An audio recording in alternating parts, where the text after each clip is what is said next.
Lots of talk of leprosy in this weekend's readings. We hear it in the first reading where someone identified with leprosy would present themselves to the priest, and the priest would give the diagnosis. And then the person was to live out publicly that they had that disease, separating themselves from society and the community. And then in the gospel, we see Jesus do the opposite. Jesus heals the leper, but it's not so much the healing as bringing them back into the community and back into society. And so I wondered, how many of you here know anyone who has or has had leprosy? Yeah, me either. So I'm 3 for 3 on masses. No one yet in the parish has known anyone with leprosy.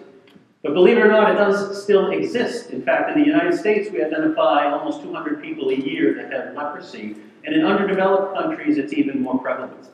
But we don't call it leprosy anymore. We call it Hansen's disease. And the reason for that is, who would want to be called a leper?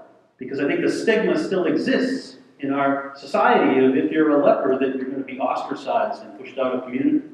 And if you remember back in the Old Testament, and even in the New Testament, if you had a disease, people thought you did something wrong that God was punishing you. Or your parents did something wrong and you were being punished. We don't think like that anymore. We're so evolved that certainly we're beyond the point of thinking that if somebody has a disease, it's because of something they did or because of something their parents did. But we're not so evolved that we don't still isolate people or push them out of society or marginalize them or push them out of community. We see it in our schools with children treating other children just isolated just because they're different. Or we do it in our families because of the behavior of a certain individual. Or we do it at work because somebody doesn't conform to our way of thinking. And so this reminded me of something in my life, a story I'll share with you. I'd love to do it under the guise of this was a friend of mine, but it's really me. So it's a true story, a little bit embarrassing, but I'll share it with you because it was a great lesson in my life. I was out to dinner with my wife and daughter. And on our ride home, my daughter was telling us of a friend of hers who had a baby. She was about, 18 or 20 at the time, but she had the child in high school at 16 years old. And I remember when she's telling me that story, my first reaction was, I didn't think too fondly of this girl.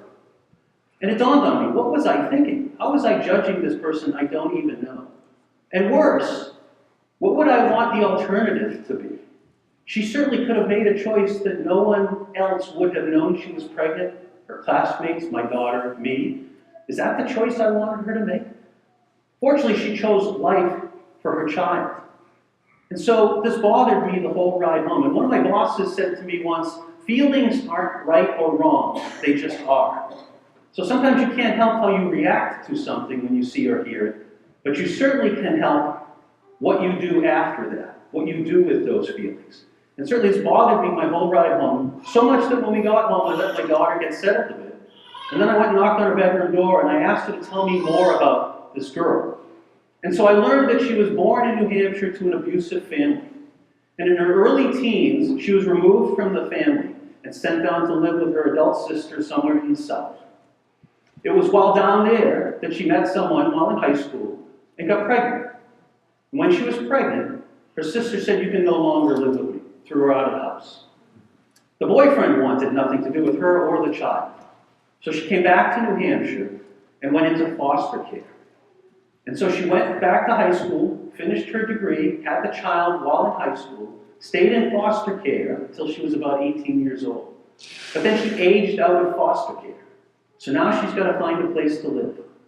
So she finds a place with a friend, and she's living there for a couple of years, but she's having trouble holding down a job. So because she can't afford daycare, she's having to rely on friends, she doesn't have any family, to watch her child. And when something goes wrong in the schedule or the child is sick, she can't go to work. And you know what work will do if you make several absences because of this. So that's why she was going from job to job, but she's trying her best to provide for herself and her son in this situation. So after a couple of years of this, she's around 20 years old. This is the time that my daughter's telling me the story. The friend decides she's moving to Florida. So now this girl has to go find an apartment on her own. At the same time, my family was moving my mother-in-law from her apartment to assisted living. So I thought, this is how we're supposed to help her. So I told my daughter, we'll find out what she needs and come back to me and tell us what she needs and maybe we can help her. So a few days later, my daughter comes back to me and says, I talked to her, she'd like her hair done, she'd like her nails done. I go, Mary, that's all really good, but I think this girl needs the necessities. She's moving to an apartment to live on her own. I bet she doesn't even have dishes and silverware. Sure enough, she comes back a couple of days later. One of my friends said, this is where heart meets head. Talking about the necessities. She comes back and says, you're right, she needs all of these things. We were able to provide furniture, pots, pans, silverware, all of these necessities that we had access to at the right time with this person in my life. And then as we got to know her a bit more, one of the definitions I found of compassion is immersing yourself in someone else's chaos. Well, we immersed ourselves a bit more, so much so that when she would have trouble finding someone to watch her son, we started watching her son for her. And so fast forward to today, I told my daughter I was going to talk about this example in the homily. I asked about this woman's status. She's moved back down south. She's now happily married. She pursued a college degree and obtained it, gainfully employed, and the relationship is so strong that her husband has adopted the child and they've changed his last name to the married name. So great success story for this girl. Now, what troubles me in all this isn't my reaction initially. Again, that was just a feeling that I was able to act on. I don't take great pride in what I was able to do for the family. Instead, I'm troubled by the lesson I learned from this. The lesson was somebody right in front of me that I had the ability and the means to help, and I was fortunate to see it. And what bothers me is how many other people were in my life that I didn't see this. How many people passed before me where I had the ability and the means and I was too wrapped up in myself to immerse myself in their chaos, even momentarily, to help them. I listened to that in today's gospel, and that's the message that hit me. And I pray that as we enter Lent, in our time of fasting, prayer, and almsgiving, that maybe we can find a way locally, immediately in our lives, to immerse ourselves in someone else's chaos, even temporarily, and show that compassion that Jesus shows in today's gospel.